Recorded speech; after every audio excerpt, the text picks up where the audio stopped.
Yeah, I'm just going to put this up here, like, real quick. I'm just going through these, trying to pull up the questions, put them into a queue. But look, Alex got a my first job job. this week. Self-taught for almost a year. So they took our advice on portfolios and recruiters, worked really well. We know what we're talking about. That's awesome. That is super, super awesome. It's That's the best super thing. good. And also, we're seeing a lot of students in the boot camp that came through the COVID era last year, and they're starting to land. So it looks like, in general, COVID is releasing a lot of the other states around here in the U.S. So all I can say is keep coding, keep improving your portfolio, keep up to date on the things so that you can talk about it when you get to the interview process. Don't give up, because it was really just, it wasn't you. It was just the thing that was happening last year in the country. Exactly. And now we're definitely seeing that. So yeah, that's awesome. Yeah. Congrats, Alex. That's amazing. Super, super good. We love seeing that. Yeah, we love when people come back and be like, oh man, you know, like I did this one thing and like that helped me. If we can do anything to help you guys, we just love that. That's what we want to do. Yep.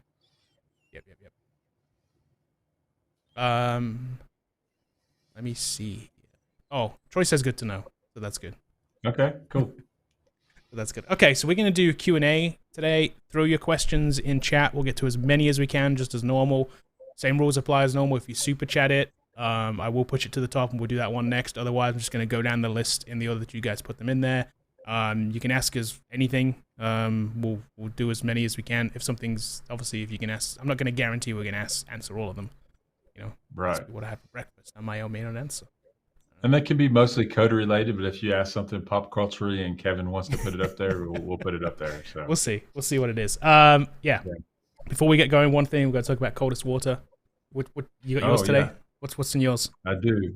Cold water's in my cold water.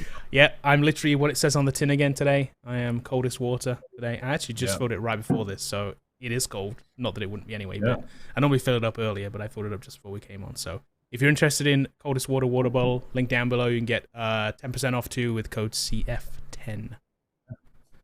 We need a water bottle. I don't know if everybody's seen this, but they do cool branding too. Look. Oh, I know. Yeah, you can get them pre-branded if you want. So they're definitely cool. It's kind of neat. You went with the white one. I went with the blue one. Show how cold it is. Okay. Let's do some questions here. Okay, so who's up first? What's on your guys' mind today? Let's see if I can answer or help some people out. Okay, so there's a question about the course. First one up. Justin says, good morning. Bought the course. Thank you for supporting us, Justin. We super appreciate it. And we're excited to get it out to you guys. I know you mentioned you will be adding React. How far into the launch will this be added? So let's just talk about roadmap. In general, the first launch is coming out this summer. And when we define summer, May, June timeframe, that will be primarily ASP.NET MVC. We'll also have HTML Bootstrap elements. We'll also have JavaScript elements as well, vanilla JavaScript, and building out multiple sites. So you'll build out 5 to 6 sites in JavaScript, 3 projects in full-blown ASP.NET MVC. We'll also have interviews, how to interview, and also like some other things like using Git, using VS Code, using Visual Studio. So there's a lot in the initial release. After that, let's talk about what we call horizontal expansion. So we're going to build a bug tracker, we're going to build a blog system, and then we're going to build Movie Pro in the initial release with C# and MVC.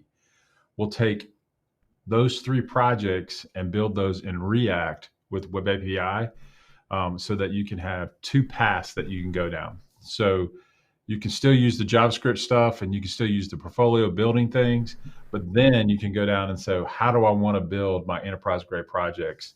And in this fall, which will be like the October, September timeframe, you'll be able to build those in React with Web API and Blazor with Web API. Cool. Thank you for the super chat. Yeah. Cool. Okay, that's good timing. So, David, thank you for the super chat. Thank you for the question. When this pops off the screen, I'll pull it back up again. Maybe. So I think what you're asking for, and I'm going to try to get this right. Does C# have something similar to jar files where you can send all the dependencies in one file? The answer is yes, and it depends. And so let me take that one. And if you send back to Kevin at David Ward, send that to info at Kevin. I'll answer that more completely. But in general, if I understand you correctly, right, they are having a one executable type environment for like Windows and things like that that has everything all Right. contained inside the exe. In the web world, it's different. It doesn't matter as much because of the way you publish web things. So if you're talking about like applications that run on the desktop or maybe in some other kind of console or thing like that, yes, they're making a one file, but I'd have to read on like I know there's some enhancements coming to .NET 6, and I haven't read that in the last 3 or 4 weeks. So like I need to like get kind of up to speed exactly where .NET 6 is going, and Yeah, that's going to be out this we've been November. heavily in .NET 5 because that's what we're doing for the Yeah, course. exactly. So we're But trying they to are, like avoid .NET 6 stuff for the second. yeah. But I So noticed they're they did trying to, there's a preview come yeah, out, like a third preview build or whatever just came out. I just saw the announcement the other right. day. But I do know that the direction they're going in is containing the executable that has everything that you need and linking in the dependencies that you want. So, but if you hit the Kevin up, I'll give you a full answer over email. Yeah. Drop us an email, info@codafoundry.com. And we'll give you an in-depth answer to that. Yeah. Since you paid money for our tacos, so we'll give you a little more extra. There you go. I like it. So Liam says, hey guys, how will the weekly live webinars work for the self-paced course?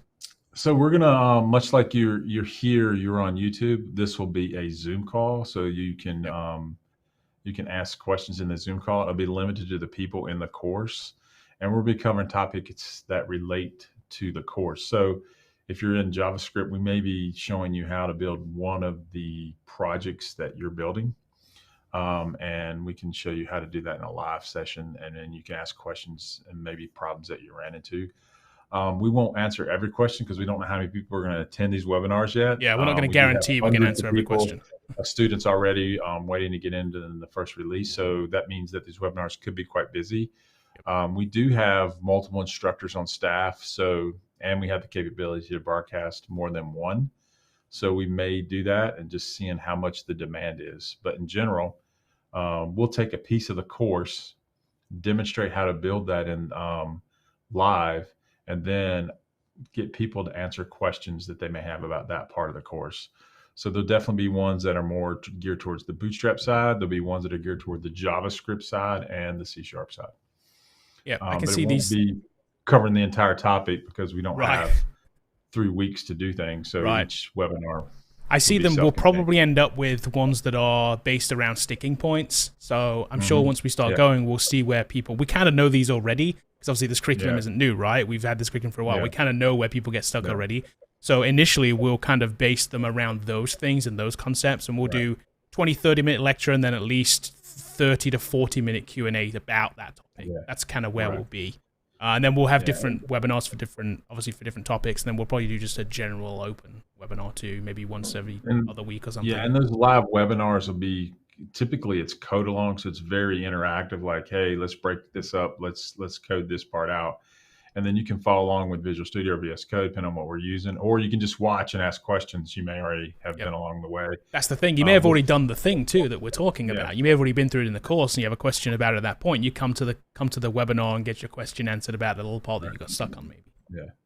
Some of the other webinars that we'll do that we're planning to do may be on topics that haven't been in the self-paced course yet. So like we may do something like, hey, look, here's this intro to Blazor, or here's a React thing with Web API. This is coming down the pipe, and we'll show things like that as well. So there'll be a lot of topics in there, and then we'll communicate with you on the platform, like what the webinar is going to be about that week, or if there's multiples, we give you the schedule. So if you're in the platform, you'll kind of know what's coming down the pipe that week. Yep. Yeah, we'll be publishing like a schedule in there for sure. Yeah. Yep. I had all these questions, man. There are a lot of questions. Okay. All right. Yeah. I'm trying to make sure that I don't miss any, but Yeah. you know, I'm gonna go up the list here. Let's see. Let me see too. Actually, how many people are here right now? 73. 73 people. We've only got 16 likes. Like, what are we doing? Come on. All right. Give us a Give us like. some We'd likes, love a get like. some That'd be thumbs up. great. Did we get a thumbs down yet? I can't tell from this back end here. I don't know if we did or Okay. not. Let us know if Probably we did. got our traditional one Did our dislike traditional troll from our come by and give friend. us a thumbs down?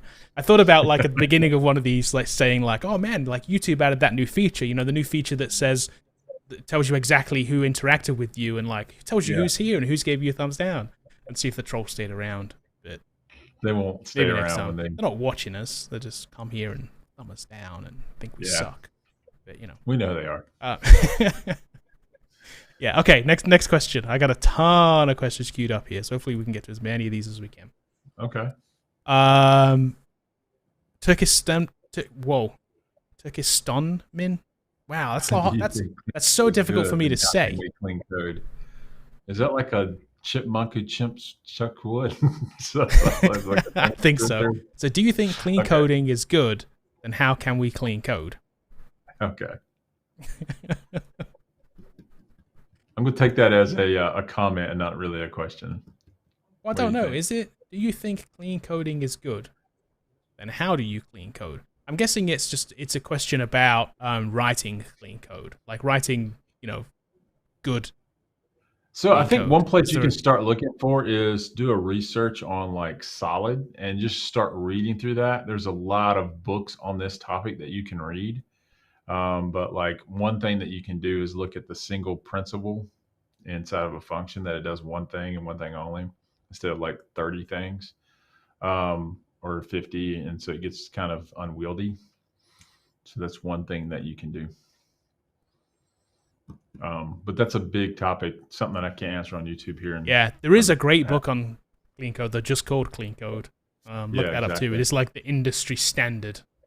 Right. It's like a rite of passage, I think, for every developer to read it. Yeah. Yeah. Okay.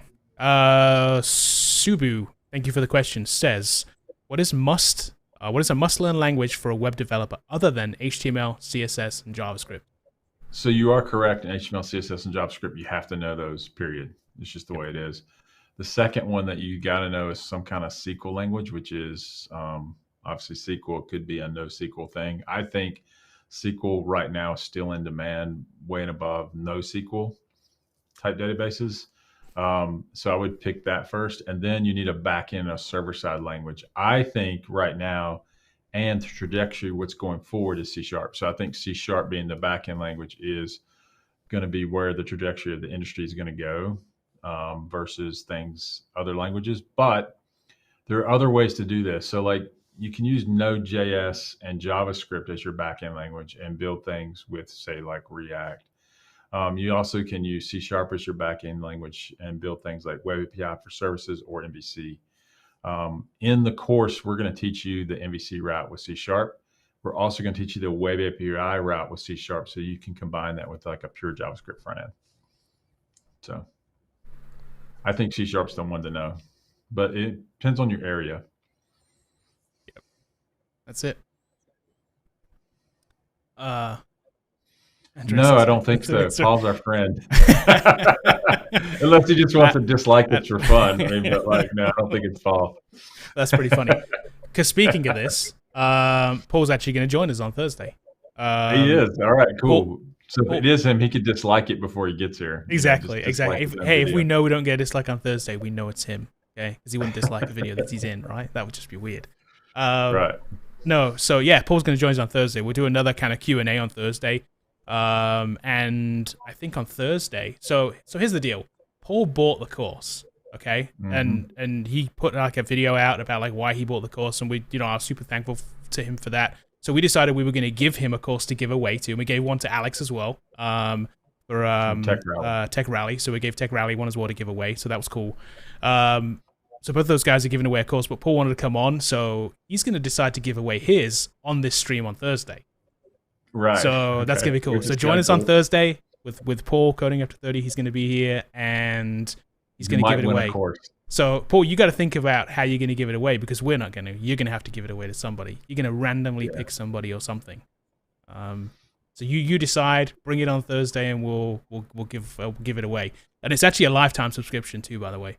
You get once you get in at the $129 for free, you get it forever for free. forever for So free it's as forever, long as we're here which is doing kind of this, cool. it's going to be there. So yeah. Yeah. Okay. Let me see what's up next here. Okay, so here's a question about the course actually too. This has come up a few times.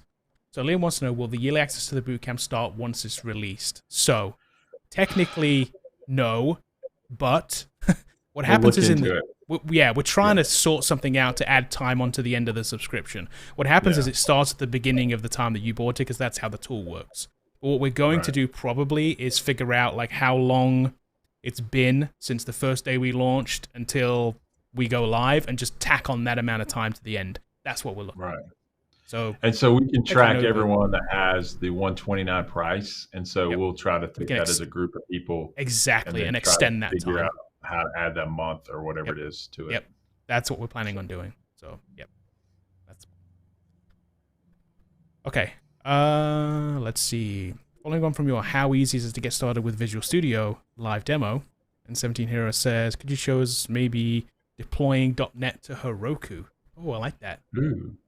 That's going to be in our course, but I don't mind doing that here to give you something free. Yeah. Let me look into that, and I'll either do that live, or I can do it as a pre-recorded session. We'll just figure out what's easier for us to do, because Isn't it this may one of take these? longer than. Actually, you know what? Give No, me isn't this one anything. of You these can do it in constantly 10 evolving minutes. thing? Yeah. This is constantly evolving, isn't it? At one It point, this was is. difficult to do, and now it's Yeah. much easier, right? They've like, And aren't then we they like three or changed four? something, and it Yeah, we're broke like everybody. And now exactly. it's We're yeah. like So three like or four iterations into this thing, aren't we? Like, yeah, because we started out doing it when it wasn't really supported, and then it's like partially, and it's like now it's like it's a constant evolving thing, and now we're at a point where it is way more simple. I think, yeah. right? I think that's what Jason So was here's saying. what I'll do in C17. We'll either do it live on Tuesday of next week, or I'll do it as a pre-record, and then we can then bring in one of the instructors here that has been at the forefront of getting publishing working for us to Heroku, and then we Yeah. can talk about it there. Should That's bring probably a good Jason in. idea too, actually, because we can have Jason come in. Yep. And he's Yeah. going to be one of the instructors in the course too, so you guys can get a feel for Yeah. like how Jason teaches too, because he's good. So just to let you know, our version for Heroku goes directly from Git up into Heroku. So we're using what's called CI/CD, it's constant deployment or constant integration. And so as you push to Git, it will do the deployment for you into Heroku, which we find that to be really, really cool. So you don't have to really publish anymore. That's the new feature that we have right now. So it's all integrated with Git and .NET. So it's pretty easy to do. I will say one of the downside is we're not using SQL, we're using Postgres because we want free databases. And there's a free tier of Postgres up in Heroku that we use. So if we went to Azure, we'd be using SQL. So we've made it pretty easy to do now. Okay. I'm not quite sure we have a good answer for this question, but I'm going to put it up anyway here. Hold Okay. on. All right. Oh no, The where'd it meaning go? of life. no. 42, right? We know exactly. that. I mean, we know. Here we go. Oh no, I buried it somewhere. Hold on. What did I do with it? Here we go. Sorry, I just hit the wrong button on it. So Mr. Mew wants to know, do we have any recommendations for aspiring coders with disabilities? We don't have a lot of experience with that, do we? It's not. I don't. But yeah, I don't. I don't know what that's like. And I do know that there's screen readers and there's capabilities if you're blind that you can code with that. But I don't know how to the extent of that. Yeah. Where Plus, that I'm guessing goes. it's different for everybody with a different disability. So it's kind of Yeah. like it depends on what that is and how that affects you. I would say most of the stuff is to do with, right, like how you interact with the machine, right? That's going to Yeah, be the thing, and exactly. how you interact in terms of input and output. But we don't have, Right. we don't have personal like familiarity with that, unfortunately. So if you're blind, it would say there are screen read technologies. Maybe you can get proficient with that. If you can't type, then there's voice recognition things that you can do, maybe Yep. that you can be proficient with. If you can't walk and you're in a wheelchair, obviously, you can definitely code as long as you can type and talk and see. Um, so Yeah. I really don't know. It depends on what the limitations that you have are. Yep. But I think it's possible to do. Okay.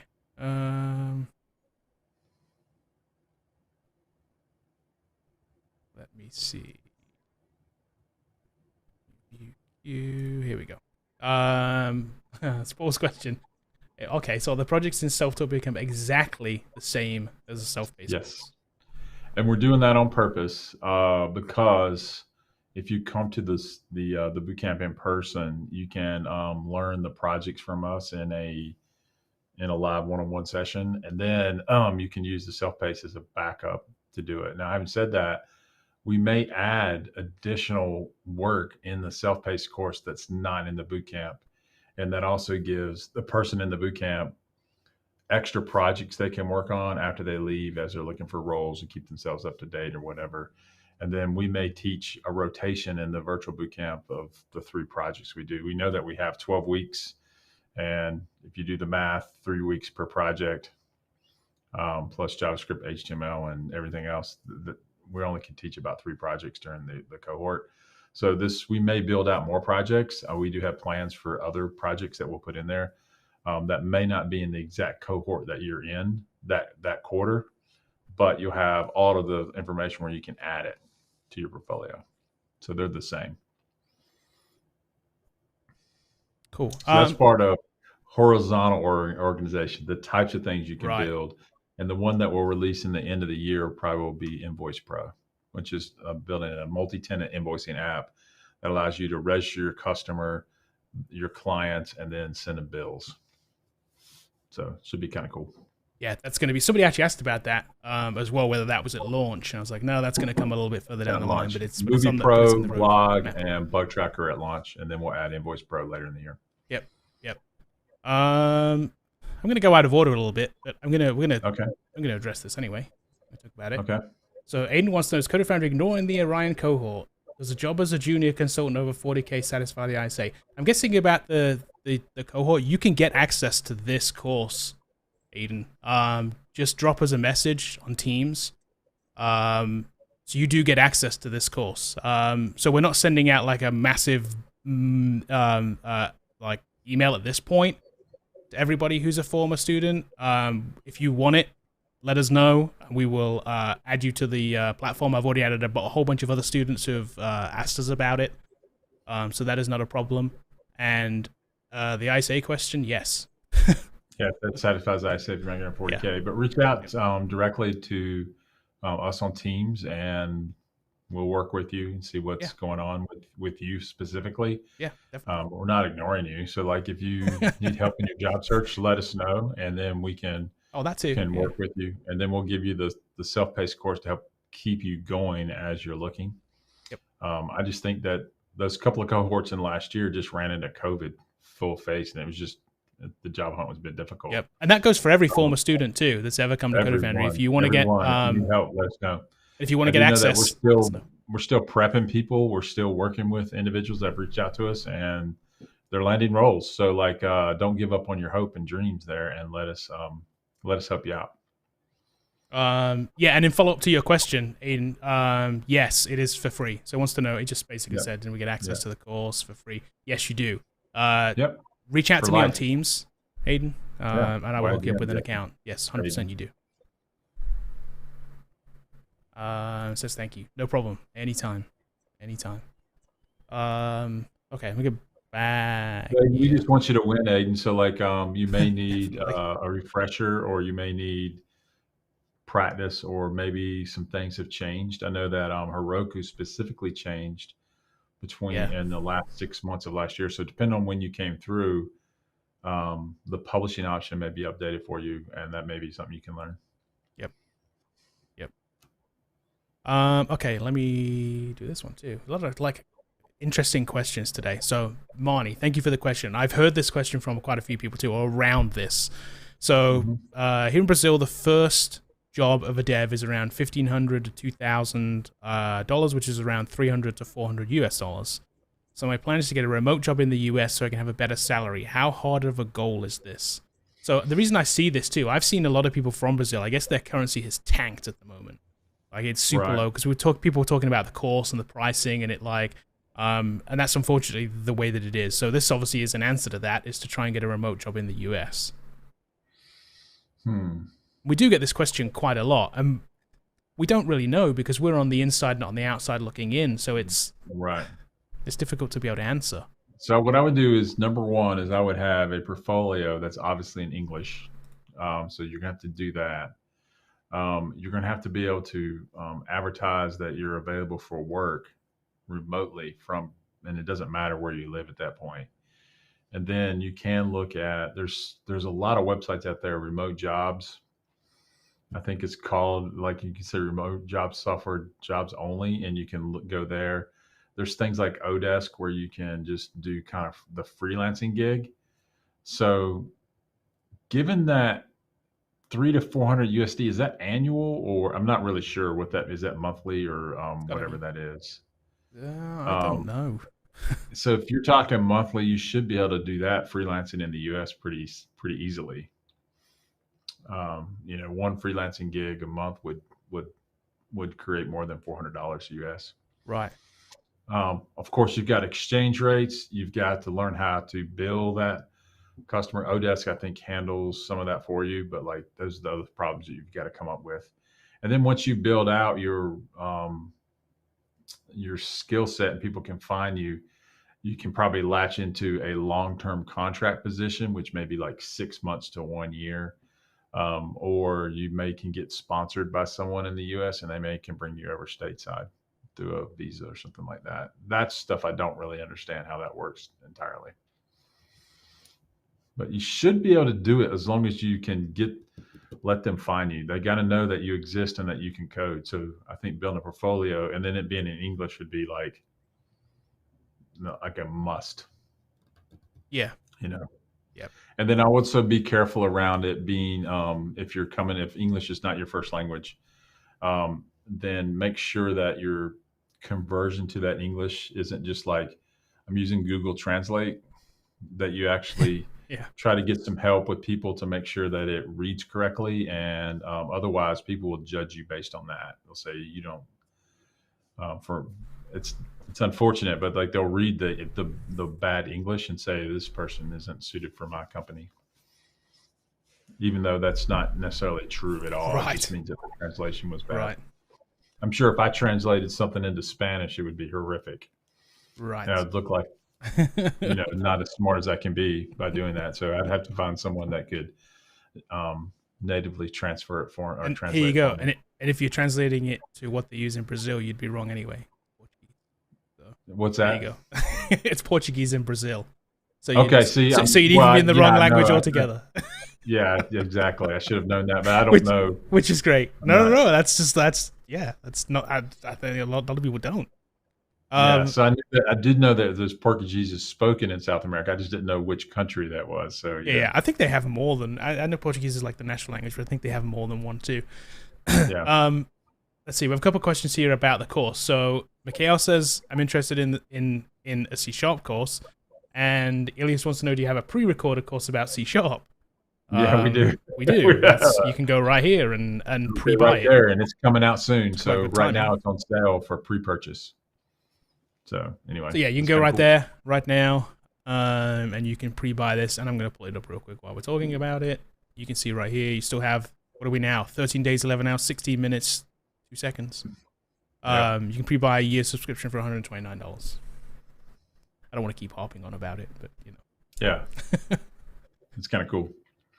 Why somebody asked. Okay. Let me see what else is in our queue. So, Liam, thank you for the question. As someone trying to land their first web dev job, how can we overcome the lack of experience on our resumes when most companies are looking for candidates with experience? Okay, so we talk about this a lot in the Breaking the Code book, but I think there's 5 steps to breaking in, and my thing is about breaking in is like, you don't have any experience, and so like we do this with bootcamp grads all the time. The primary vehicle that you have to overcome experience is your portfolio, and then putting business class projects on that portfolio that you can in turn talk about during the interview process. So step 1, build a portfolio. Step 2, put business class projects on that. We build in the bootcamp here. We're going to build a bug tracker. We're going to build a blog, and we're also going to build a something called Movie Pro that right now currently, and then we'll add more projects as we go. We build those so that we have sales artifacts to talk about during the interview process.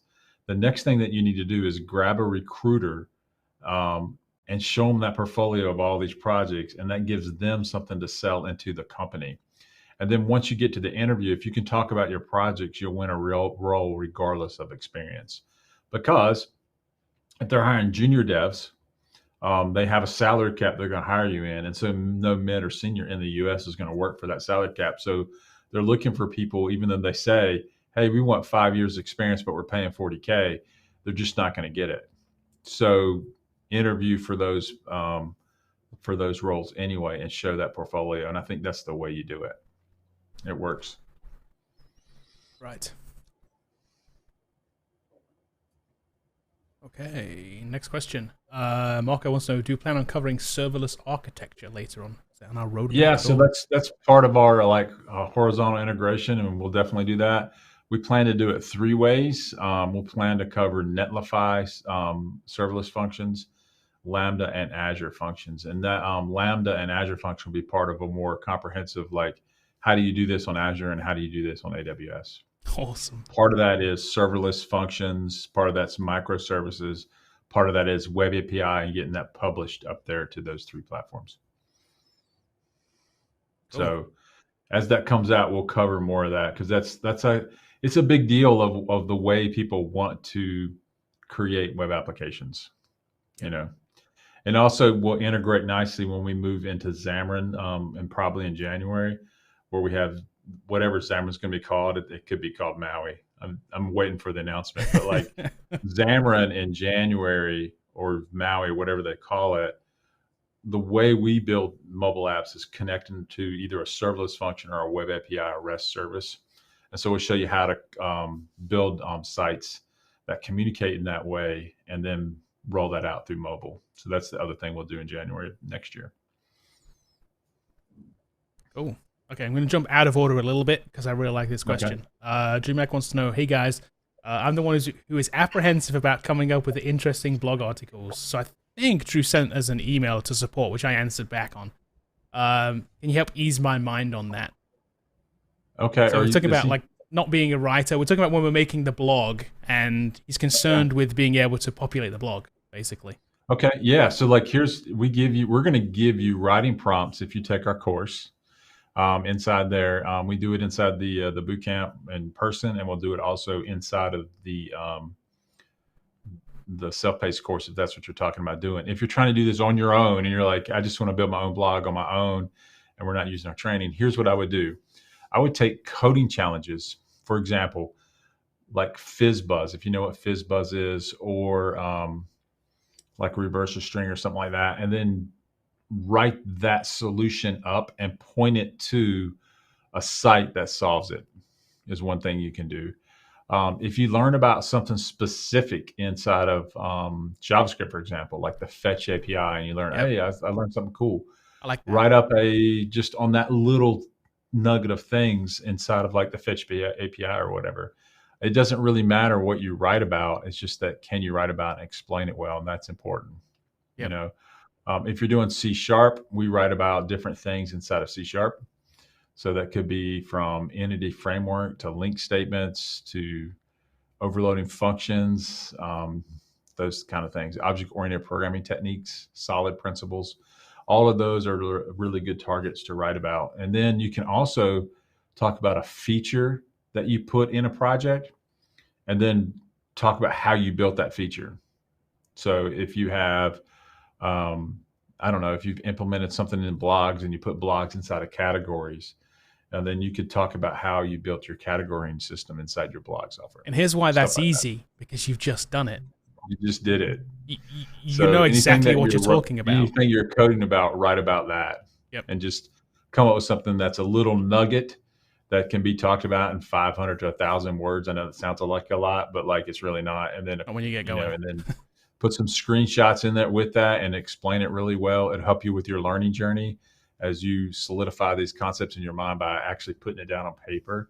You can talk about overwhelming concepts like MVC as a design pattern, architectural design pattern. So here's what MVC is. This is how it works, and then show some concrete examples from your projects if you've implemented that. So I hope that helps.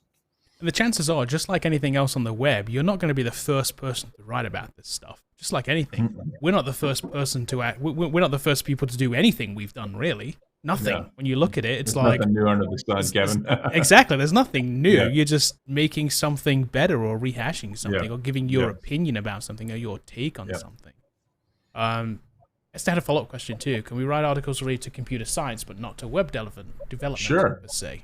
Absolutely. You want to write about like binary, searching trees and all this kind of stuff, or like whatever, recursion. I would say if it's ballpark related, go for it. Yeah, go for it. And then show a code example, a concrete example of how you implemented that somewhere would be even better. Then that way you could point them to a project right off that blog article. And so like if a dev manager is reading your article on recursion and then you show them a project where you're using it, that's kind of hot. I mean, so powerful. Like, That's powerful. Hey, look, Paul has a blog. So he started a blog because of us. You can share an example article that I wrote. Yeah, we'll do that on Thursday, Paul. We'll read your blog. We'll do it, Paul. Thursday. I like it. I like it. His first blog article is why I suck at writing. Is that what, that's what he said? So. That's funny. Okay, let's go to our next question. Where are we at? 46. Okay, we've got plenty of time.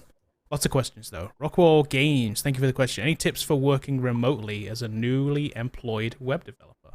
I prefer to work in person, but currently not possible where I live.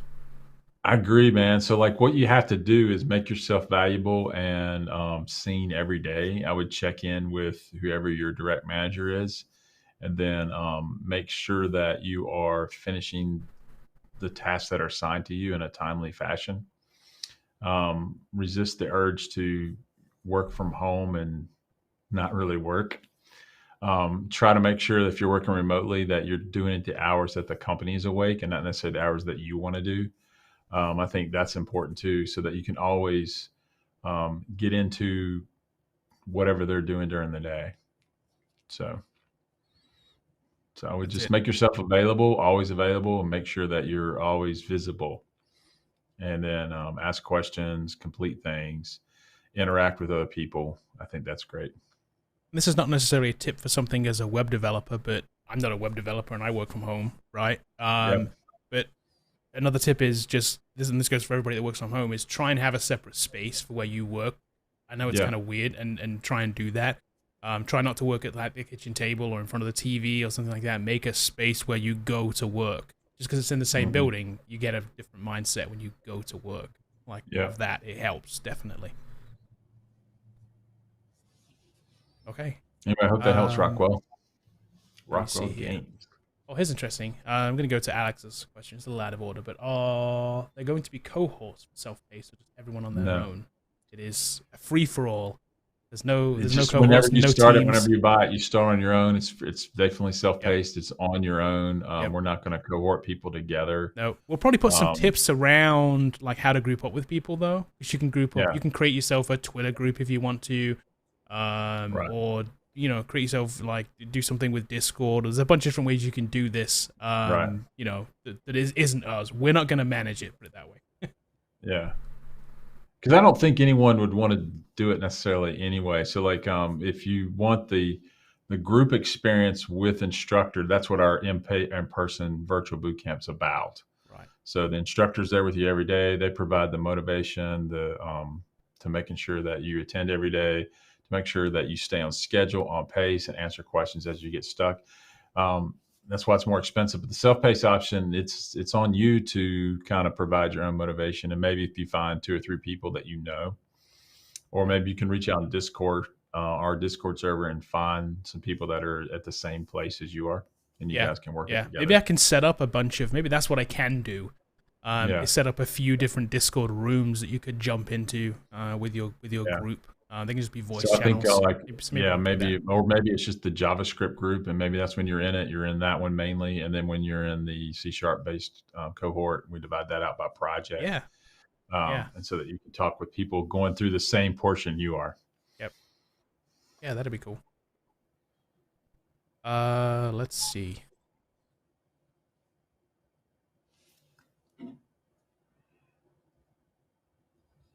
Okay, is a you love this question, as you always do with these. So no one wants to know why Java has more jobs than C Sharp, although C Sharp is better than Java in general. Um, We looked I at don't know this. if that's necessarily true. I mean, like it may be true in your area. Here's one thing that we need to pay attention to Java. We do need to pay attention to the legal thing with Oracle and Google's that came out. So one of the things that happened is Google was using Java and the JDK inside of Android, and Oracle sued Google, and this was like a long, drawn out thing that Google actually won. The problem was because Oracle sued them, they decided to say, you know what, screw Java. We're going to make Kotlin and Dart to make Android anyway. And what you're seeing is the majority of the Java jobs that you saw out there was based around mobile development inside of that. And now Google has kind of dropped support for that. One of the crazy things that happened from this is that Microsoft picked up support for Java and the JDK, and like out of that whole like craziness of who's going to support this thing going forward or who owns it and that kind of stuff, it looks like Microsoft is. And I was looking at the .NET guy, I forget his name, he's on Twitter. He just said we're going to meet devs where they're at. So what does that mean for Java? I don't know. Is it going to be in Visual Studio? I have no idea. Will they release J++ or J Sharp? I don't know. So like, so re-release, I guess. But like, we'll see what happens there. But I think if you're looking at the roadmap and you look at tooling vendors and language vendors, and this is why I'm so bullish on C# in general. It's not because that I'm a Microsoft fanboy. It's just that when you look at what Microsoft does for a living, building tooling, building languages, building ecosystems for developers, that's their main go-to thing. Whereas Google, yes, they're building ecosystems around that, but it's mainly around Android development because that's their OS, that's their thing they have. And so like now that cross platforms are coming out, and even Google's adopted a cross platform so that you can go to iOS, you look at it and you see, well, C# is more general purpose. It's meeting developers for whatever they want to build, and I think that's Microsoft's purpose. And I think that's why you're going to see ultimately C# in these kind of general purpose language will be the dominant language going forward. But that doesn't mean that Microsoft could, in fact, say, okay, you write code on Java, let's make Java a first-class citizen in everything we do alongside of C#, and you pick the language you want. I don't know where that's going to go, but right now it looks like C# is their first-class citizen. And that's why when you look at, like I answered a thing on YouTube the other day, and it was like, yeah, C# is great, but, and he lists 8 or 9 different other languages that people could learn first. And so it's like, okay, in that language was Swift. I'm like, well, if you want to write OS, Swift is great. If you want to build anything else, not so much. Even though someone wrote back to me and said, we use Swift in a desktop. I'm like, I get it. But it's like this big. It's not like everyone's doing that. You happen to make it work and you got it working, and that's great. Doesn't mean you can't do it. The question is, if you're learning or you're starting out, why would you do that? And then that's where C# comes in and gives me lots of opportunities to build desktop, mobile, serverless, REST services, and web. Not to mention IoT, embedded, and increasingly more stuff in the data science realm.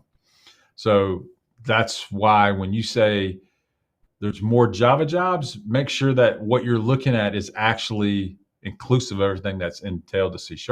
Because typically you can't type in C# developer and expect that to return all of the job things, because they also categorize that as ASP.NET MVC, or maybe that's a Xamarin job, or maybe that's Windows or WPF jobs. All of those use C#. So it depends on what you're trying to build and what you're trying to achieve. If you just want to break in, you don't have a job right now, ASP.NET. That's what you need to be looking for, and compare that to something like Java Spring MVC. But you got to ask yourself the question, who's supporting this thing going forward? And I think Microsoft's going to pour more money into the language, the tooling, and everything to make your career better and more valuable. It's just my opinion, but I think it's proven out. Hope that helps no one. Cool. Hope it helps everyone, specifically no one. Exactly. Hey, we have 111 people here right now, so thank you for joining us. And only 49 likes. So I love more likes. If you're getting any value from Smash this, that that'd like be button. great. Smash the like button. Don't smash it twice, because I think if you smash it twice, doesn't that unlike it? So just once Unlike would it. be awesome.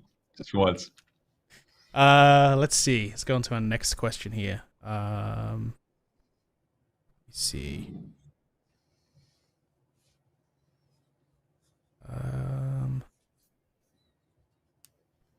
Let's see. I haven't quite read this one fully, but slow. N17 Hero. Starting out HTML, CSS, JS. Learn Node as you've just learned JS and build a full stack project to get something over the line. Boost confidence first, or plow into .NET straight away. Discuss. So here's what I think. I didn't respond to this on Twitter, but I was reading about this guy on Twitter that was a learner. Okay, and I don't think N17 Hero is a learner. I think he's already knows what he's doing. Yeah. There are two ways to do this right now. There is the Node.js crowd with React. That's what I'm going to call them right now. Obviously, you can do other things with Node. Then there's these server-side languages, which are built mostly around forms and postback, which is MVC.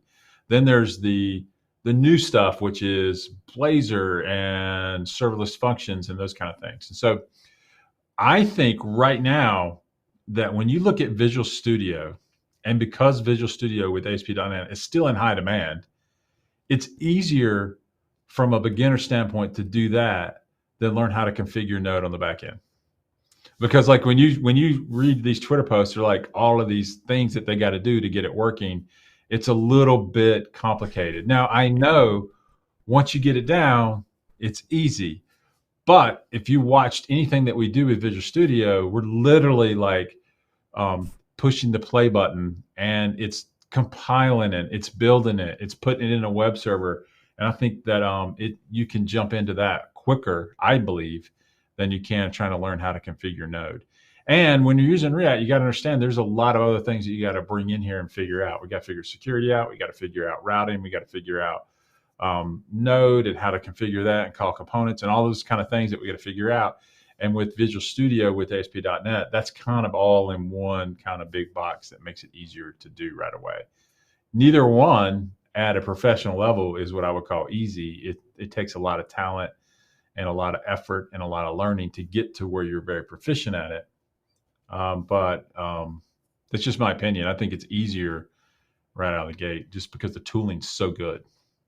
So, but learn one thing. We say this over and over, Kevin, is learn one thing, do that, and get a job with that, and then expand. Don't learn everything. Mess around with learning 8 or 9 different things at once and never really breaking in. Just go down the route. There are jobs out there for Node and React, obviously, and Angular. I mean, there are jobs out there for that. So like, you can get a job doing that. I just think that you'll have an easier time breaking in with ASP.NET. But depending on where you live in the U.S. or around the world, that may not be the case. So learn what's available or what's being used mostly in the area in which you live and build that, and then get a job with it. That's why we're going to add React in our self-paced course, because we do know that there's more than one way to build websites, obviously. Right. Okay. Here's another course question from Restless Tinkerer. I'm sure the course will cover this, but I'm curious. With .NET being used as the main code logic, is JS mainly used for DOM manipulation? For the most part, yeah. But like with Web API, you'll be calling modules from JavaScript front end, for example, and later on in the course. And so like you'll be using something like fetch to be able to call like code that runs. But for the most part, when we're building our JavaScript projects, those are primarily front end type projects that interact with the database. So you're manipulating the DOM mostly and then running some logic back there to do things. So if you look at like a mortgage calc app that you would build in the course, there is a calculation piece to do the time present value of money and running out the payments. And then you're manipulating the DOM to display those elements in a page. You're taking input from the user, clicking the button, calling functions. So we do a lot of both. But like when we get down to building our bug tracker, that business logic is built in C#. We think once it goes to that realm where you got to have a significant amount of business logic, C# is the appropriate choice, whether you do that in a web API or in a MVC controller. Cool. I like it. So Mohammed has a question. This is a terminology question more than anything, which in this in this space, terms are thrown around all over the place. So what's the difference between front end versus web developer? So front end developer. So let's say front end versus full stack. Okay, both of them are web developers, and so like front end right now today, as it's classified right now, can be front end JavaScript. It also could be front end designer where you're rolling out templating and things like that. Yep. Let's talk about building a functional website that does something, maybe e-commerce site or something like that. That's going to be done with JavaScript. Now, increasingly, front end developers are also required to know Node, which technically runs on the back end. So like there's a lot to this. And so front end lends itself to building UI experiences. So you got to know a lot about design and layout, but you also got to know about interactivity with the back end. So that sometimes you have to be able to call functions on the back end and get binding to work so that your elements show up. So there's a lot to it. And then the web developer or full stack developer, you're doing everything from the front end, the design, the layout, the interactivity, laying out pages, making sure that elements are bound to that page. And then you're also writing your business logic in the back end, interacting with the database. So there's a lot to it. It's kind of like there's a blend, right? You've got like front end developer and back end developer, and you kind of put them together, and then you've got like a full stack. But then in between, you've got this gray area where, depending on the job, like can you fix that? Right. And it does depend on the job. You look at job description and stuff. Job description might tell you like pure like UX and UI design people that really don't ever implement code. They're like, or not implement a lot of code. Maybe they're building prototypes and things like that, and they're making sure that the user experience is correct. And then they hand that off to developers who build that however they want. Yep. Okay, let's talk about this before we wrap up here. Thursday, Paul's coming on. Coding After 30 is coming on, and he's given away one of our courses. We've given him one to give away, and he's chose to give it away on here on Thursday. We didn't make him do this. He did genuinely buy the course from us, and we gave him one to give away. But he's deciding to come on Thursday and give it away. So one of you lucky guys or gals are going to get basically a free lifetime subscription to the self-paced course on Thursday, which I think is an amazing deal. And so, but you can thank Paul Coding After 30 by giving him a sub on his channel. Yeah, go check out his channel. That'd be great. And he's going to come on Thursday. Do you think of an inventive way to give it away? Or I don't know. You can just do this, that, for some wins. Is that how it's going to be? Or we can get Nightbot to do it. I mean, we can do that, but that's not nearly as fun. So. It's not fun though. I want him to choose. I want the pressure to be on. The pressure of giving it away. Choosing somebody. Yeah. And you guys can convince him. Between now and then, I'm sure he's accepting bribes. Bribes,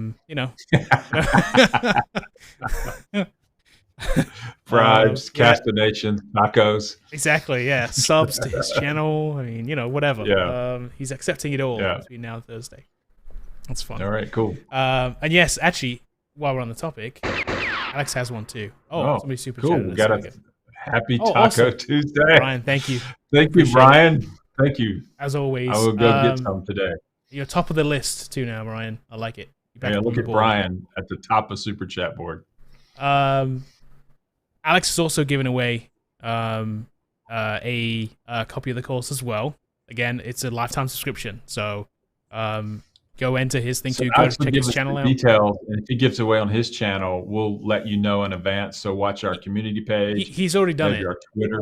He's already done it. So Alex has already given his. So he put up a video. Okay. I think he started it yesterday, might have been the day before. I think it was yesterday. Okay. So he's put up a video, and he's having you go to fill out a form, tell him basically why you think you should win.